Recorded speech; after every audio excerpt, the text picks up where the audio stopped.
அஸ்ஸலாமு அலைக்கும். Hi friends. இன்றைக்கி நம்ம பார்க்க போகிறது பனானா ஹோல் வீட் கேக், கோதுமை கேக்.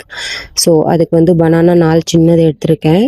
கோதுமை மாவுலேயே வந்து பேக்கிங் பவுடர், பேக்கிங் சோடா போட்டிருக்கேன். 2 எக்கு, ப்ரௌன் சுகர், பட்டர். இங்கே 2 டைப் ஆஃப் எசன்ஸ் வந்து நான் ஆட் பண்ணியிருக்கேன். Orange and vanilla. நான் ஆரஞ்ச் வந்து சும்மா 2 ட்ராப்ஸ் தான் போட்டேன். அதுக்கப்புறம் சினமன் வந்து நான் இடித்து நல்லா இது பண்ணி வச்சுருக்கேன். அது நான் அப்புறமா ஜலிச்சு போட்டேன். அதுக்கப்புறம் ட்ரை ஃப்ரூட்ஸ். ஸோ ஒரு ஜார் எடுத்து நம்ம வந்து வாழைப்பழம், ப்ரௌன் சுகர், எக் எல்லாம் போட்டு வந்து ஒன்றா அடிச்சிக்கலாம். எசன்ஸ் எல்லாம் போட்டு நம்ம நல்லா கிரைண்ட் பண்ணிட்டு வந்துடலாம். கிரைண்ட் பண்ணதுக்கப்புறம் அதில் வந்து இப்போது பட்டர் போட்டுக்கலாம். பட்டர் போட்டு தென் வந்து 2 பேட்சாக வந்து நான் வந்து ட்ரை இன்க்ரீடியன்ட்ஸ் வந்து மிக்ஸ் பண்ணிட்டேன். சரி, லாஸ்ட்டாக வந்து ட்ரை ஃப்ரூட்ஸ் வந்து ஆட் பண்ணிடலாம்.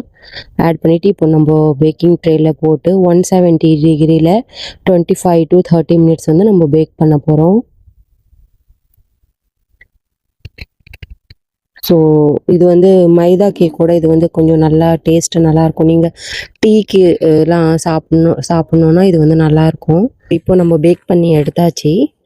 ஸோ இப்போ வந்து நம்ம கட் பண்ணலாம். அந்த டெக்ஸ்சர் பாருங்கள், நல்லாயிருக்கு, சாஃப்டாக இருந்துச்சு. நீங்கள் ஆயில் ஆட் பண்ணால் இன்னும் மாய்ஸ்டாக இருக்கும்.